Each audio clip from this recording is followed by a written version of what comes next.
ನೋಡಿ, ಇನ್ನೇನು ಕೆಲವೇ ದಿನಗಳಲ್ಲಿ ಸಾಹಸಿಂಹ ಡಾಕ್ಟರ್ ವಿಷ್ಣುವರ್ಧನ್ ಅವರ 75ನೇ ಅಮೃತ ಮಹೋತ್ಸವ ಬರ್ತಾ ಇದೆ. ದಿನಗಳು 40+ ದಿನಗಳು ಇದೆ. ಅದಕ್ಕೋಸ್ಕರ ವಿಷ್ಣುವರ್ಧನ್ ಕುಟುಂಬ ಮತ್ತು ವಿಷ್ಣುವರ್ಧನ್ ಅಭಿಮಾನಿಗಳ ಜೊತೆಯಾಗಿ ವಿಷ್ಣುವರ್ಧನ್ ಅಮೃತ ಮಹೋತ್ಸವ ನಡೆಸ್ಕೊಡ್ತೀವಿ ಅಂತ ನಾನು ನಾಡಿನ ಎಲ್ಲ ವಿಷ್ಣು ಅಭಿಮಾನಿಗಳಿಗೆ ಹೇಳ್ತೀನಿ. ಇವತ್ತು ನಾವು ಸಭೆ ಕರೆದಿರೋದು ಏನಕ್ಕೆ ಅಂದರೆ, ವಿಷ್ಣುವರ್ಧನ್ ಕುಟುಂಬ ವಿಷ್ಣುವರ್ಧನ್ ಅಭಿಮಾನಿಗಳ ಜೊತೆ ಇದೆ ಅಂತ ಅನಿರುದ್ಧ್ ಅವರು ಪೂರ್ಣ ಪ್ರಮಾಣವಾಗಿ ಹೇಳಿದ್ದಾರೆ. ಇವತ್ತೇ ಅಲ್ಲ, ಪ್ರತಿಯೊಂದು ದಿನವೂ ಈ ಪುಣ್ಯಭೂಮಿ ಏನು ಹೋರಾಟ ಇದೆ, ಪುಣ್ಯಭೂಮಿ ಆಗೋವರೆಗೂ ವಿಷ್ಣುವರ್ಧನ್ ಕುಟುಂಬ ವಿಷ್ಣುವರ್ಧನ್ ಅಭಿಮಾನಿಗಳ ಜೊತೆ ಇದೆ ಅಂತ ಅವರು ಕ್ಲಿಯರಾಗಿ ಹೇಳಿದ್ದಾರೆ. ಇದರಿಂದ ನಮಗೇನು ಸಿಕ್ತು ಅಂದರೆ, ವಿಷ್ಣುವರ್ಧನ್ ಕುಟುಂಬದ ಪೂರ್ಣ ಪ್ರಮಾಣದ ಬೆಂಬಲ ನಮ್ಗೆ ಸಿಕ್ಕಿದೆ, ಅವರ ಆಶೀರ್ವಾದ ಸಿಕ್ಕಿದೆ. ಅವರ ಸರ್ಕಾರದ ನಾವು ಮತ್ತು ವಿಷ್ಣುವರ್ಧನ್ ಕುಟುಂಬ ಜೊತೆಗೆ ಸೇರಿ ಇನ್ನು ಮುಂದೆ ವಿಷ್ಣುವರ್ಧನ್ ಪುಣ್ಯಭೂಮಿಗೆ ಎರಡೂ ಇವಾಗ ಮೊದಲೇ ಹೇಳ್ತಿದ್ರು ಅಭಿಮಾನಿಗಳು ಮಾತ್ರ ಹೋರಾಡ್ತಾ ಇದ್ದಾರೆ ಅಂತ. ಆದರೆ ಇವತ್ತಿಂದ ಏನಾಗುತ್ತೆ ಅಂದರೆ, ವಿಷ್ಣುವರ್ಧನ್ ಕುಟುಂಬ ಮತ್ತು ಅಭಿಮಾನಿಗಳು ಇಬ್ಬರು ಒಟ್ಟಿಗೆ ಸೇರಿ ವಿಷ್ಣುವರ್ಧನ್ ಪುಣ್ಯಭೂಮಿ ಬಗ್ಗೆ ಹೋರಾಟ ಮಾಡ್ತೀವಿ. ವಿಷ್ಣುವರ್ಧನ್ ಕುಟುಂಬಕ್ಕೆ ಏನು ಆಗಿದೆ, ವಿಷ್ಣುವರ್ಧನ್ ಪುಣ್ಯಭೂಮಿ ಏನು ಇವಾಗ ರಾತ್ರೋರಾತ್ರಿ ನೆಲಸಮ ಆಗಿದೆ, ಅದಕ್ಕೆ ತಾರ್ಕಿಕ ಅಂತ್ಯ ಕಾಣಿಸ್ತೀವಿ. ಅಲ್ಲಿ ಒಂದು ಹೊಸ ವಿಷ್ಣುವರ್ಧನ್ ಪುಣ್ಯಭೂಮಿ ಮತ್ತು ವಿಜೃಂಭಣೆಯಿಂದ ವಿಷ್ಣುವರ್ಧನ್ ಸ್ಮಾರಕ ಹೊಸದಾಗಿ ಲೋಕಾರ್ಪಣೆ ಮಾಡ್ತೀವಿ. ಇದಕ್ಕೆ ಸಮಸ್ತ ರಾಜಕೀಯ ನಾಯಕರು, ಸಮಸ್ತ MLAಗಳು, ಸಮಸ್ತ ನಾಡು ಕಂಡ ಶ್ರೇಷ್ಠ ಮಂತ್ರಿಗಳು, ಮುಖ್ಯಮಂತ್ರಿಗಳು DK ಶಿವಕುಮಾರ್ ಅವರು ಮತ್ತು ಸಿದ್ದರಾಮಯ್ಯ ಅವರು ಇದಕ್ಕೆ ಕೈ ಜೋಡಿಸಬೇಕು. ವಿಷ್ಣುವರ್ಧನ್ ಕುಟುಂಬ ಜೊತೆ ವಿಷ್ಣುವರ್ಧನ್ ಅಭಿಮಾನಿಗಳ ಜೊತೆ ಇರಬೇಕಂತ ನಾನು ಸರ್ಕಾರಕ್ಕೆ ಮತ್ತು ಸಿದ್ದರಾಮಯ್ಯ ಅವರಿಗೆ ಮತ್ತು DK ಶಿವಕುಮಾರ್ ಅವರಿಗೆ ನೇರವಾಗಿ ಬೇಡಿಕೆ ಇಡ್ತಾ ಇದ್ದೀವಿ. ಒಬ್ಬ ವಿಷ್ಣುವರ್ಧನ್ ಅಭಿಮಾನಿಯಾಗಿ ಈ ರಾಜ್ಯ ಕಂಡ ಮೇರು ನಾಯಕರುಗಳಿಗೆ ನಾನು ರಿಕ್ವೆಸ್ಟ್ ಮಾಡ್ತಾ ಇದ್ದೀನಿ. ಯಾಕಂದರೆ ಒಂದು ಸರ್ಕಾರ ಜನಕ್ಕೋಸ್ಕರನೇ ಇರೋದು. ಆ ಜನಗಳಿದ್ರೆ ಮಾತ್ರ ಜನತಾ ಸರ್ಕಾರ ಆಗುತ್ತೆ ಹೊರತು ಜನಗಳು ಬಿಟ್ಟು, ಸಾರ್ವಜನಿಕರನ್ನು ಬಿಟ್ಟು, ಅಭಿಮಾನಿಗಳು ಬಿಟ್ಟು ಯಾವುದೇ ಸರ್ಕಾರ ರಚನೆ ಆಗಲ್ಲ. ಈ ಸರ್ಕಾರ ಇಷ್ಟು ದೊಡ್ಡ ಮಟ್ಟದಲ್ಲಿ 136 ಸೀಟ್ ಗೆದ್ದು ಅಧಿಕಾರಕ್ಕೆ ಬಂದಿರೋ ಈ ಸರ್ಕಾರ ಮನಸ್ಸು ಮಾಡಿದ್ರೆ ವಿಷ್ಣುವರ್ಧನ್ ಅವರು ಪುಣ್ಯಭೂಮಿ ಒಂದು ನಿಮಿಷಕ್ಕೆ ಆಗುವಂಥ ಕೆಲಸ. ಈಗೇನು ಸರ್ಕಾರ ಏನು ಮಾಡಬೇಕು, ವಿಷ್ಣುವರ್ಧನ್ ಪುಣ್ಯಭೂಮಿ ಇರೋ ಜಾಗನ ಭೂ ಸ್ವಾಧೀನಗೊಳಿಸ್ಕೊಂಡ್ರೆ ಆಯಿತು.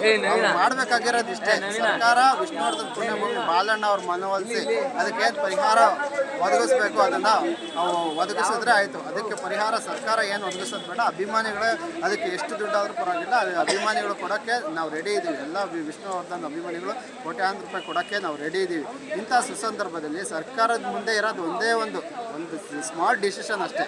ಆ ಬಾಲಣ್ಣ ಅವ್ರದ್ದು ಏನಿದೆ 10 ಎಕರೆ ಜಮೀನ ಸರ್ಕಾರಕ್ಕೆ ಅಧಿಕಾರ ಇದೆ ರೀ, ಪೂರ್ಣ ಪ್ರಮಾಣದ ಅಧಿಕಾರ ಇದೆ. 10 ಎಕರೆ ವಶಪಡಿಸ್ಕೊಳ್ಳೋದು ಏನು ದೊಡ್ಡದಲ್ಲ.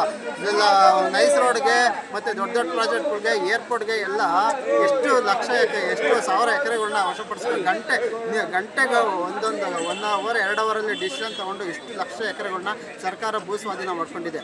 ಅಷ್ಟು ದೊಡ್ಡ ಮಟ್ಟದ ಅಧಿಕಾರ ಸರ್ಕಾರದಲ್ಲಿರುವಾಗ ಕೇವಲ ಒಂದು 10 ಎಕರೆ, ಒಂದು 8 ಎಕರೆ ಭೂಸ್ವಾಧೀನ ಮಾಡ್ಕೊಳ್ಳೋಕ್ಕೆ ಎಷ್ಟೊತ್ತು ಬೇಕು ರೀ? 5 ನಿಮಿಷ ಡಿಸಿಷನು. ಹೆಂಗೋ ಇವಾಗ ಚಳಿಗಾಲದ ಅಧಿವೇಶನ ಇದೆ, ಎಲ್ಲ MLAಗಳು ಪಾರ್ಲಿಮೆಂಟಿಗೆ ಬರ್ತಾ ಇದ್ರೆ 1 ನಿಮಿಷಕ್ಕೆ ಡಿಸಿಷನ್ ಮಾಡಿದ್ರೆ 5 ನಿಮಿಷಕ್ಕೆ ಕೆಲಸ ಆಗುತ್ತಾರೆ. ಇದೇನು ದೊಡ್ಡ ಕೆಲಸ ಅಲ್ಲ. 5 ನಿಮಿಷದಲ್ಲಿ ಡಿಸಿಷನ್ ಮಾಡ್ಬೋದು ರೀ. ಸರ್ಕಾರದ ಪ್ರತಿಯೊಬ್ಬ ಪ್ರಭಾವಿ ಮಂತ್ರಿಗಳು ಆಗಲಿ, ಪ್ರತಿಯೊಬ್ಬ MLAಗಳಾಗಲಿ ಇವಾಗ ಚಳಿಗಾಲದ ಅಧಿವೇಶನಕ್ಕೆ ಬಂದೇ ಬರ್ತಾರೆ. ಅದರಲ್ಲೇ ಒಂದು ಸ್ಮಾಲ್ ಪ್ರತಿಯೊಬ್ಬ MLAಗಳು ಒಂದು ಇದ್ರ ಬಗ್ಗೆ ಪುಣ್ಯಭೂಮಿ ಬಗ್ಗೆ ಒಂದು ವಾಯ್ಸ್ ರೈಸ್ ಮಾಡಿದ್ರೆ ಮುಗ್ದೋಯ್ತು ರೀ. 5 ನಿಮಿಷದ ಕೆಲಸಕ್ಕೆ ಸರ್ಕಾರ 15 ವರ್ಷ ಓಡಾಡ್ಸೈತೆ ವಿಷ್ಣುವರ್ಧನ್ ಕುಟುಂಬನ, ವಿಷ್ಣುವರ್ಧನ್ ಅಭಿಮಾನಿಗಳನ್ನ. ಇನ್ನು ಮುಂದೆ ವಿಷ್ಣುವರ್ಧನ್ ಕುಟುಂಬನ ವಿಷ್ಣುವರ್ಧನ್ ಅಭಿಮಾನಿಗಳ ಜೊತೆ ಇದೆ, ವಿಷ್ಣುವರ್ಧನ್ ಅಭಿಮಾನಿಗಳು ವಿಷ್ಣುವರ್ಧನ್ ಕುಟುಂಬದ ಜೊತೆ ಇದೆ. ಇಂಥ ಸುಸಂದರ್ಭದಲ್ಲಿ ಸರ್ಕಾರ ಒಂದು ಸಣ್ಣ ನಿರ್ಧಾರ, ಒಂದು ಒಳ್ಳೆ ಪಾಸಿಟಿವ್ ನಿರ್ಧಾರ ತಗೊಂಡ್ರೆ ವಿಷ್ಣುವರ್ಧನ್ ಪುಣ್ಯಭೂಮಿ ಇಡೀ ದೇಶ ಕಂಡ ದೊಡ್ಡ ಸ್ಮಾರಕ ಮಾಡ್ಬೋದು. ಅಷ್ಟು ಅಭಿಮಾನಿಗಳು ಸರ್ಕಾರ ಕೊಡ್ತಾರೆ. ಸರ್ಕಾರದ ಒಂದು ಕಿಂಚಿತ್ ಸಹಾಯ ಬೇಕಾಗಿದೆ. ಸರ್ಕಾರದ ಒಂದು ಪ್ರಾಪರ್ ಡಿಸಿಷನ್ ಇದ್ದರೆ ಈ ಕೆಲಸ ದೊಡ್ಡ ಮಟ್ಟದೇ ಅಲ್ಲ ಅಂತ ನಾನು ವಿಷ್ಣುವರ್ಧನ್ ಅಭಿಮಾನಿಗಳ ಪರವಾಗಿ ಹೇಳ್ತೇನೆ. ತಮ್ಮ ಹೆಸರು ಎಲ್ಲಿಂದ ಲಿಂಗರಾಜು ಅಂತ, ಅಡ್ವೊಕೇಟ್, ಬೆಂಗಳೂರಿನಲ್ಲಿ ಬಂದಿದ್ದೀನಿ. ಇದು ಒಂದು ಸ್ಮಾರ್ಟ್ ಡಿಸಿಷನ್ ಅಷ್ಟೇ, ಸರ್ಕಾರದ ಮುಂದಿರೋ ಒಂದು ಸಣ್ಣ ಡಿಸಿಷನ್ ಅಷ್ಟೇ. ಈ ಡಿಸಿಷನ್ ಸರ್ಕಾರ ತಗೊಂಡ್ರೆ ಇನ್ನು ಮಿಕ್ಕಿದ ಕೆಲಸಗಳೆಲ್ಲ ಗಂಟೆಗಳಲ್ಲಾಗುತ್ತೆ. ಸರ್ಕಾರ 1 ನಿಮಿಷದಲ್ಲಿ ಈ ಡಿಸಿಷನ್ ಮಾಡಿದ್ರೆ ಗಂಟೆಗಳಲ್ಲಿ ವಿಷ್ಣುವರ್ಧನ್ ಪುಣ್ಯಭೂಮಿ ಆಗುತ್ತೆ. ಹೆಂಗೆ ಇವಾಗ ಪುನೀತ್ ರಾಜ್ಕುಮಾರ್ ಸಮಾಧಿನೇ ಆಗಲಿ, ಡಾಕ್ಟರ್ ರಾಜ್ಕುಮಾರ್ ಅವ್ರ ಸಮಾಧಿನೇ ಆಗಲಿ, ಡಿಸಿಷನ್ ತಗೊಂಡಿದ್ದೆ ಎಷ್ಟೊತ್ತು ಒಂದೊಂದು ನಿಮಿಷದಲ್ಲೇ ಈ ಡಿಸಿಷನ್ ತಗೊಂಡಿದ್ದೆ. 1 ನಿಮಿಷ ಡಿಸಿಷನಿಂದ ಪುನೀತ್ ರಾಜ್ಕುಮಾರ್ ಅವ್ರ ಸಮಾಧಿ ಆಗಿದೆ. 1 ನಿಮಿಷ ಡಿಸಿಷನ್ನಿಂದ ರಾಜ್ಕುಮಾರ್ ಅವ್ರ ಸಮಾಧಿ ಆಗಿದೆ. ಇಂಥ ಸರ್ಕಾರದ ಮಟ್ಟದಲ್ಲಿ ಇಂಥ ಒಳ್ಳೊಳ್ಳೆ ನಿರ್ಧಾರಗಳು ತಗೊಂಡಿಲ್ಲ. ಸರ್ಕಾರ ಏನೂ ಮಾಡಿಲ್ಲ. ಈ ರಾಜ್ಯದ ಸಾಂಸ್ಕೃತಿಕ ಲೋಕಕ್ಕೆ ಸರ್ಕಾರ ಏನು ಮಾಡಿಲ್ಲ ಅಂತ ನಾವು ಹೇಳ್ತಾ ಇಲ್ಲ. ಪ್ರತಿಯೊಂದು ಮಾಡಿದ್ದಾರೆ. ಆದರೆ ವಿಷ್ಣುವರ್ಧನ್ ಜೊತೆ ಇನ್ನೂ ಸ್ವಲ್ಪ ಸಹಕಾರ ಕೊಡಬೇಕಾಗಿದೆ ಅಂತ ನಾವು ಹೇಳ್ತಾ ಇದ್ದೀವಿ. ದಯವಿಟ್ಟು ಅತಿ ಶೀಘ್ರವಾಗಿ ಅಮೃತ ಮಹೋತ್ಸವ ಬರ್ತಾ ಇದೆ. ವಿಷ್ಣುವರ್ಧನ್ 75ನೇ ವರ್ಷದ ಅಮೃತ ಮಹೋತ್ಸವ ಬರ್ತಾ ಇದೆ. ಅದರೊಳಗಡೆ ಇನ್ನೊಂದು ಕೆಲವೊಂದು ಈ ವಾರದಲ್ಲಿ ಸರ್ಕಾರದ ಈ ಚಳಿಗಾಲದ ಅಧಿವೇಶನ ಮುಗಿಯೋ ಅಷ್ಟೊತ್ತಿಗೆ ಈ ಸಮಸ್ಯೆಗೆ ಒಂದು ಪರಿಹಾರ ಮಾಡಿಕೊಟ್ರೆ ನಾವು ಸರ್ಕಾರಕ್ಕೆ ವಿಷ್ಣುವರ್ಧನ್ ಸಮಸ್ತ ಅಭಿಮಾನಿಗಳು ತುಂಬ ಹೃದಯದ ಧನ್ಯವಾದಗಳು ಹೇಳೋಕ್ಕೆ ತುದಿಗಾಲಲ್ಲಿ ನಿಂತಿದ್ದೀವಿ. ಮಾನ್ಯ ಉಪಮುಖ್ಯಮಂತ್ರಿಗಳು DK ಶಿವಕುಮಾರ್ ಅವರೇ ಆಗಿರ್ಬೋದು, ಸಿದ್ದರಾಮಯ್ಯ ಸಾಹೇಬರಾಗಿರ್ಬೋದು ಇದಕ್ಕೆ ಒಂದು ಸಕಾರಾತ್ಮಕವಾಗಿ ಪ್ರತಿಕ್ರಿಯೆ ಕೊಡ್ತಾರೆ. ಅವಾಗಿಂದ ಇವಾಗಿರೋರು ಪ್ರತಿಕ್ರಿಯೆ ಕೊಡ್ತಾ ಇದ್ದಾರೆ.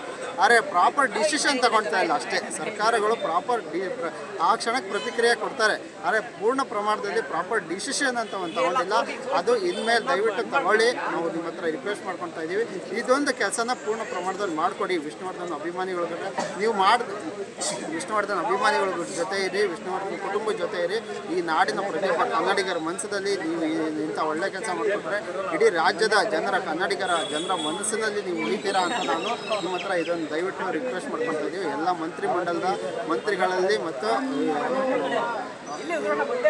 ಮುಖ್ಯಮಂತ್ರಿಗಳು ಉಪಮುಖ್ಯಮಂತ್ರಿಗಳ ಹತ್ರ ನಾನು ತುಂಬ ರಿಕ್ವೆಸ್ಟ್ ಮಾಡ್ಕೊಂಡು ಕೇಳ್ತೇನೆ. ಇದೊಂದು ಕೆಲಸ ದಯವಿಟ್ಟು ಮಾಡಿಕೊಡಿ ಅಂತ ಹೇಳ್ತೀನಿ. ಜೈ ವಿಷ್ಣುದಾದ, ಜೈ ಕನ್ನಡಾಂಬೆ, ಜೈ ಕರ್ನಾಟಕ.